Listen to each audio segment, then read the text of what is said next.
Longmont is having its moment. And if you've been watching the Front Range but you haven't looked here yet, this video is going to change that. Most people know Boulder, they know Denver, but Longmont has been quietly becoming one of the most interesting communities on the entire Front Range.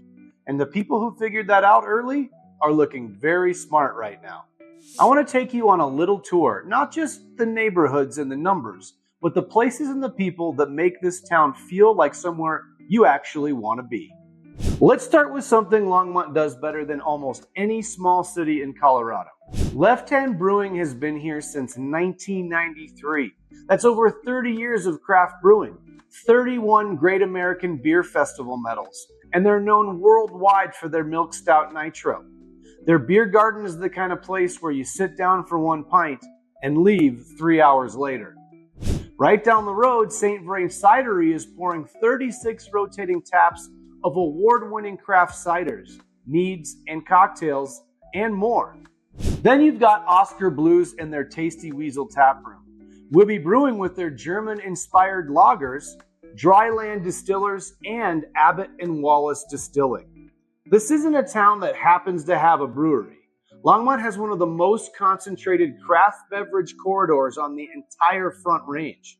You could spend a full day walking this trail and not run out of places to discover.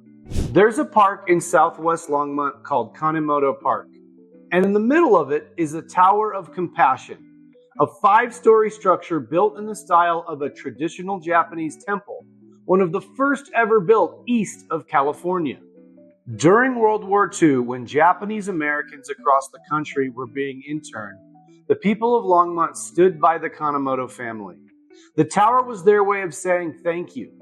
Each level represents something: love, empathy, understanding, gratitude, and selfless giving.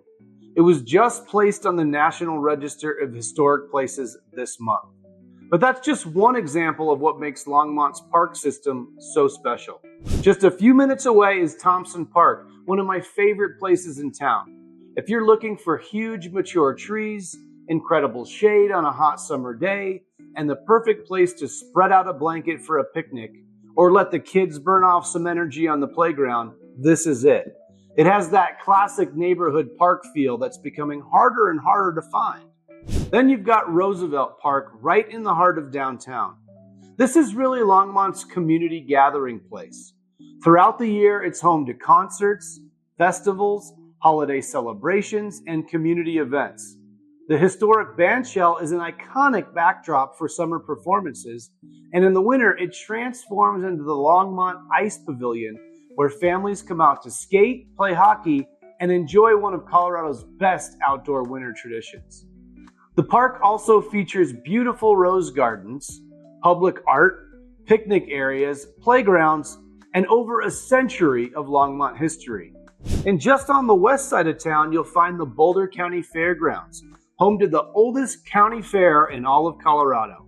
Beyond the fair itself is a year-round community hub, hosting rodeos, equestrian events, farmers markets, festivals, RV camping, and community gatherings. It's one of those places that reminds you that Longmont still has deep agricultural roots while continuing to grow into a modern city. One of the things I love most about Longmont is that you don't have to choose between city life and the outdoors. You can bike to dinner downtown, paddleboard at Lake McIntosh, walk along St. Vrain Greenway, hike Rabbit Mountain, fish at Union Reservoir, or you can be in Rocky Mountain National Park in about an hour. It's a community where being outside isn't something you plan for on the weekends. It's part of everyday life. Then there's the Cheese Importers on Main Street. Family owned since 1976.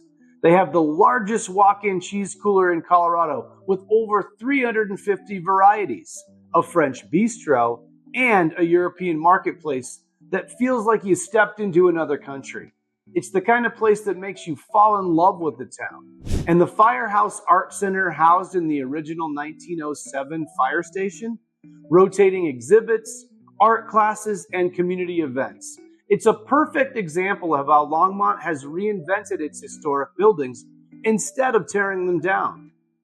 Longmont's real estate market has been gaining steady momentum.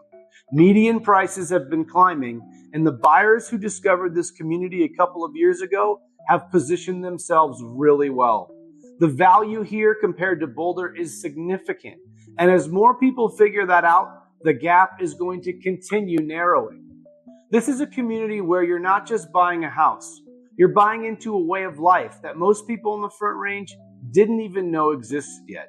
If Longmont has been on your radar, or if it wasn't before but is now, I'd love to talk you through what's available and what makes sense for you. Reach out to me and let's find you a place that feels like home.